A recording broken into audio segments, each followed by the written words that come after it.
Welcome to chess, ladies and gentlemen.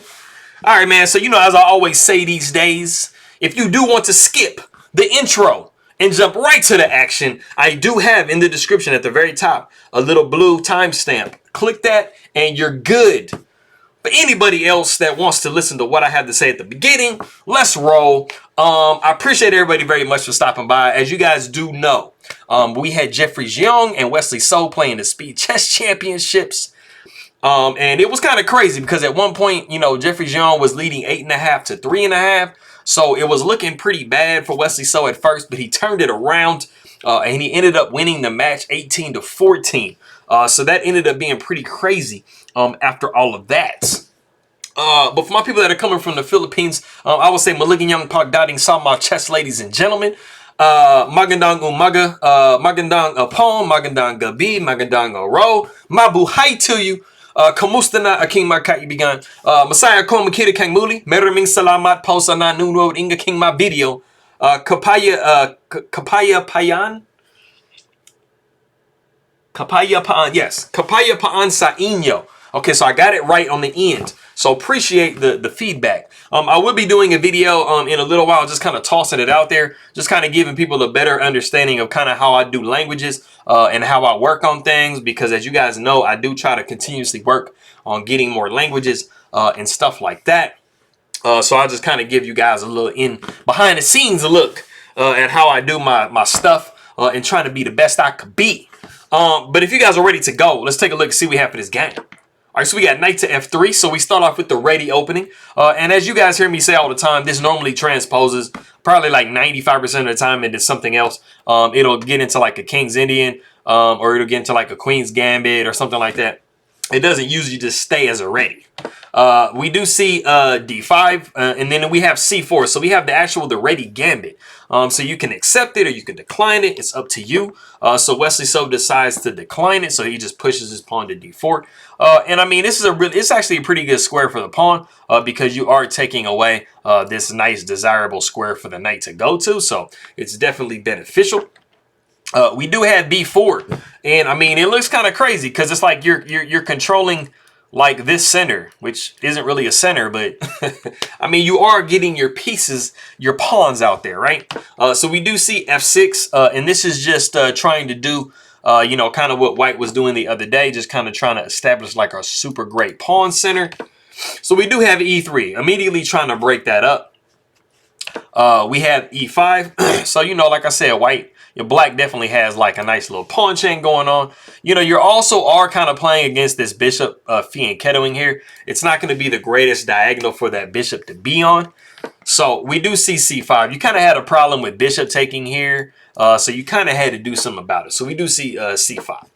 We have a5, just immediately attacking that chain. And I mean, you can't do this because if you do this, I mean, pawn is going to take. And I mean, what do you do here? I mean, you can't take back because your rook is actually just kind of lonely on a1, so we can't do that. So we actually see queen to a4 with check, and that is, Xiong's way of trying to make sure that we, protect that b4 point. We do see c6, and then we have bishop to c4. And even though it's not possible now, you definitely want to be careful putting heavy pieces right next to each other, like separated by a file, because that is definitely very forkable. But of course, in this particular position, if you tried to fork this way, you would be looking at pawn takes b6 en passant, and it would just nullify that fork. So you are good to go in this position. We do see knight to e7, and knight to e7 is the novelty of the game. You aren't able to really castle in this position, so it kind of doesn't really matter what you do. Generally, you would think that knight to e7 would be kind of like making your bishop kind of miserable, but like I said, you're not castling in this position right now, so I mean, it doesn't really too much matter where you develop your pieces.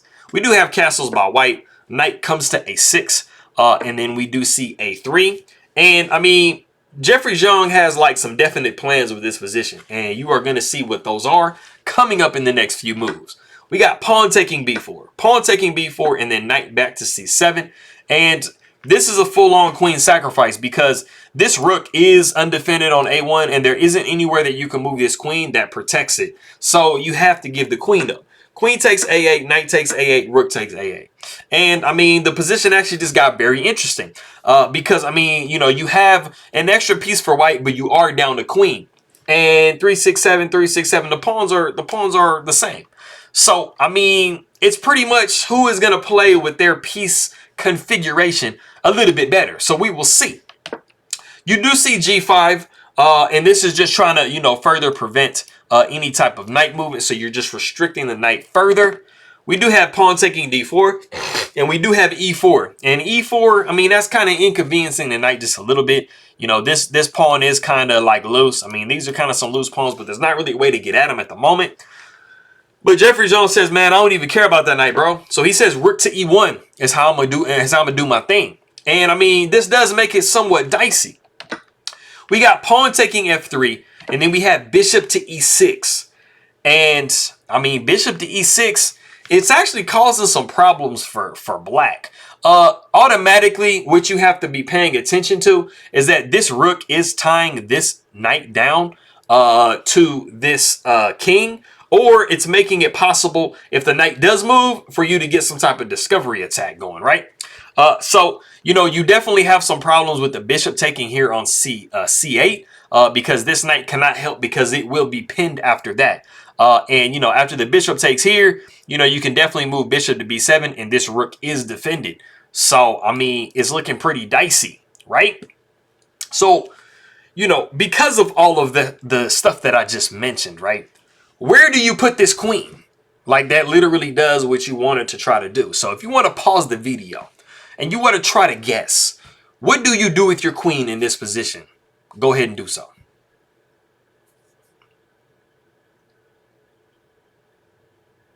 Okay, cool. So I think that a lot of people, just because of the way I just did that, they're going to be thinking like, you know, there's somewhere that you want to try to put your queen somewhere around the king. Like, right? No, that's not the answer. Moving queen to C7, or I mean, that's really only the logical like square to move it to. It's actually, I mean, if it wasn't all that stuff that was occurring, I mean, I think the move would be pretty obvious to people. And the move is actually queen takes D4. So it's kind of like an obvious move, but not so obvious in that particular situation because you're focused on all of this discovery stuff and this bishop taking and all that stuff. But yeah, literally just moving the queen out of the way was the answer. So if you got queen takes D4, then in your opinion, you probably just like stare down like, you know, the the face of danger, and you got out of it. So congratulations for finding queen takes D4. You know, actually in this particular position, instead of bishop to E6, it was actually suggested to go knight to C3. And then the problem is queen taking D4 doesn't have the same legitimacy to it. So after the queen takes D4, you actually have rook just immediately taking C8. And this is where that pin that I was talking about comes into play. You know, the king is going to have to step down. But the problem is this is actually mate. So all queen takes D4s are not created equal. So backing up from what we had bishop to E6 and then queen takes D4. And I mean, you know, the queen is trying to maybe trying to infiltrate. You're trying to get this bishop into the play and stuff like that. So you want to try to see what's going on. Black has, even though it looks crazy, black has a slight edge, like the slightest of edges. So we see bishop taking C8. And then we have king down to F7. And it's crazy because black actually is moving the way that they're supposed to move in this position. The bishop comes back down to check on E6, and then the king goes to G6. So it looks really crazy that the king is just kind of like moving its way through the board. But the thing that you do have to be paying attention to as black is that white does not have a king, or white does not have a queen. Sorry. So at the end of the day, moving the king into the center of the board isn't really that bad of a thing in this type of a situation. And that's the main thing you have to be paying attention to, that if your opponent has a queen or there are queens on the board, then you're a lot more in danger when you try to move your king, you know, out from the safety of the corner of the board. So that's definitely something to think about. So we actually see knight to C3 in this position. And then the queen just decides to take on B4. And I mean, you know, it's not the best move, but I mean, you are trying to eye this pawn here. You're trying to get some of your material back a little bit. And so what we actually see is knight to E4. This is really the only way that we can protect this pawn at the moment. I mean, I guess we could have went bishop to A3. But I mean, you know, it just kind of knocks the queen away. And I mean, you are kind of looking at this pawn. I mean, you got some, you know, some dreams you know, I don't know, maybe trying to knock this knock this bishop away or block it at least with knight to f5 and then queen coming up here, trying to do some checkmate situations. But we do see knight to e4, and that is another way to protect the pawn. We actually see bishop to g7. And we are trying to encourage a trade of rooks in this position. It would actually be beneficial for black if white traded one of their rooks. Because right now, the major strength that white has is their two rooks together. So if you could get one of those off the board, I mean, you're going to be looking a little bit better. But Wesley so decides to, you know, go against that, says, hey, I don't want any of that. So he goes rook to a3. We see knight down to d5, and then we have knight to d6. And this is the actual unfortunate position that happens in the game. We actually see knight to f4. I'm not honestly sure what knight. I think he was just kind of thinking that I'm going to go ahead and just chop off this bishop. But the problem for Wesley so in this position is he has just dropped a mate in 2. So I ask you again, if you want to pause the video and guess this mate in 2, go ahead and do so.